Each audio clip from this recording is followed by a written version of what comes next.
The movie starts exactly on Monday, when Detective David Mills begins working with veteran homicide detective William, who is only a week away from retirement age. A heinous crime occurs, and the work is assigned to Detective William. Mills goes with him to the scene. When they arrived, they found a fat man lying dead on the table. They were not sure if it was a murder or not, but when they saw his feet bound with barbed wire, they were convinced that it was a heinous murder. As William continues to meticulously examine the body, Mills can't stop babbling. Because William needed to calm down, he ordered Mills to interview the neighbors. Later, while William is driving, Mills expressed his dissatisfaction with him because he ordered him to go and question the neighbors. He felt underappreciated and wanted to be taken seriously. Later, because of the forensic doctor's examination of the corpse, he proved that the obese man was forced to eat until his stomach exploded. William said that the fat man was fed for 12 hours, and it makes no sense for him to waste all that time in order to kill someone,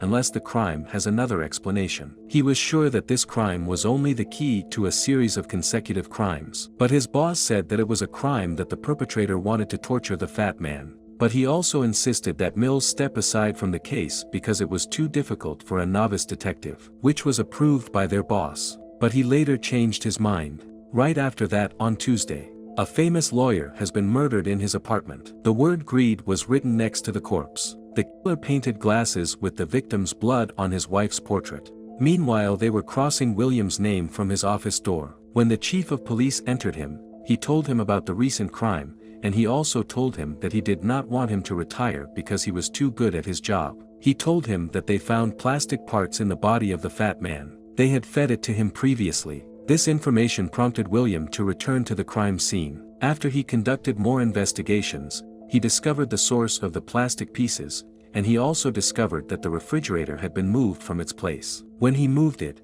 he found a note from the killer and found the word gluttony written in grease on the wall. William gave the note to the chief of police, and when he opened it he found a phrase, "Long is the road and hard that out of hell leads to light." And he was sure that there is a common factor between all the crimes that occurred, as they are all sins in the series of the 7 sins. It is a group of 7 known sins in the Christian religion: gluttony, greed, laziness, vanity, lust, anger, envy. William refused to get involved in the case because he will be retiring in 5 days. But at night he went to the library and looked for books on the 7 deadly sins while Mills was looking at the crime scene photos. Because he was so friendly and loved his job, William decided to write down a list of the important things he found in the library books and give it to Miles. And at night he left his list and copies on his desk. On Wednesday, Mills moved into William's office, and the two will work side by side until William retires. The 2 detectives had to work together, but someone had his own style. William has been an expert in homicides for more than 30 years, and he is calm and scrutinizes all matters and details, unlike Miles, the angry young man, who did not have all this accumulation of experience. There are some differences between them, but soon they walk together on the same path in order to stop that chain. The phone rang, and when Miles answered, it was his wife, Tracy, who was calling. She wanted to talk to William and she invited him to dinner that night. During dinner she asked William why he wasn't married. He answered her by simply saying that he is an unpopular person. When he asked the couple if they were comfortable in the apartment, silence prevailed and the entire apartment began to shake. It turned out that the apartment was located above the subway, and the real estate agent had forgotten to mention that when they rented the apartment from him. William started laughing sarcastically at the situation. How could an investigator not notice something like this? After dinner, William and Miles talk about the case, and Miles presents him with pictures of a scale containing a pound of meat, with a note left by the killer. This left Miles and William confused. So how can a murderer enter and leave without leaving any evidence at the scene of the crime? William told him there was one thing they should focus on. Before he finished speaking, Miles took out a picture of the lawyer's wife on which the killer had drawn glasses. William said the killer did it because she saw something or was about to see something. They went to the lawyer's wife to question her. They showed her the pictures and asked her to look carefully, hoping she would see something unusual in the pictures. And this is what actually happened. She discovered that the picture in her husband's office was upside down, and after they went to the office to check the painting, but they didn't find anything. When Miles begins to think the killer is playing with them, William finds fingerprints on the wall. When they sent the prints to the lab, they were shocked by the results. because the fingerprints were linked to the phrase "help me." While waiting for the fingerprints to match someone, they talk in the hallway about the importance of their job. William said it was like collecting diamonds from an island in the desert. On Thursday, they found a matching print, but according to William, the suspect is not the killer they were looking for. Because the real killer had another objective and was sick of achieving his goals, escorted by the SWAT team, they broke into the apartment of the man whose fingerprints matched him. They found out he was the third victim.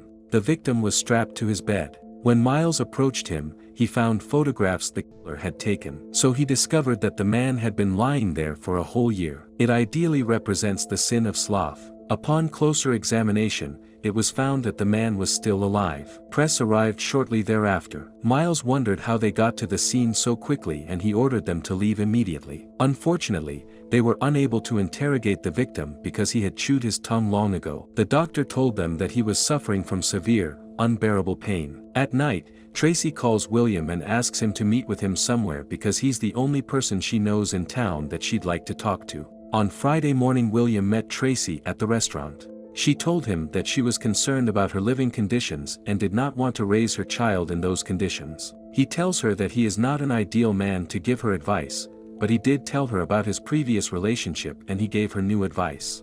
At this time, the killer was enjoying watching the investigators and following their steps. He was always one step ahead of them. He carries out his crime and is then discovered. Fortunately, the two detectives got very close to the killer. They reached the apartment, but the killer saw them, so he shot them and ran away. Immediately, Miles chased after him, but he soon fell to find himself in the grip of the criminal. But for some reason, the criminal left him after pointing his gun at him. He left without firing a shot. Sins kept happening and crimes continued. They found the body of a woman who had been murdered and mutilated because she was arrogant with her beauty. The killer wrote next to the body the word vanity. Thus, the murderer set himself up as his god.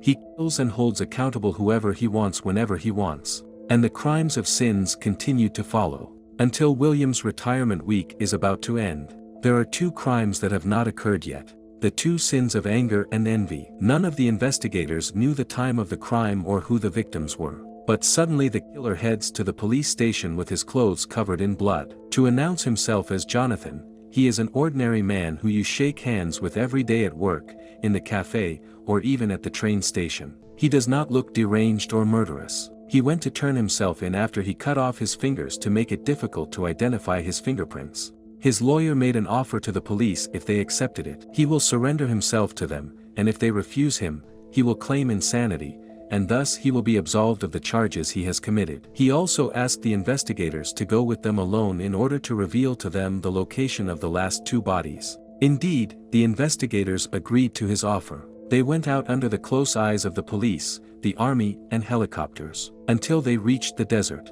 In the car, the killer hints to Detective Miles that the sins of anger and envy apply to them. On the way, however, a young man comes across their path with a parcel for them. It is the parcel that Jonathan previously sent with the young man for $500. The end comes when Miles aims his gun at the killer, while William goes to verify the identity of the package carrier, in order not to be trapped by Jonathan. At that time, Jonathan tells Miles that he went home and saw his beautiful wife, and he cut off her head to present it to him.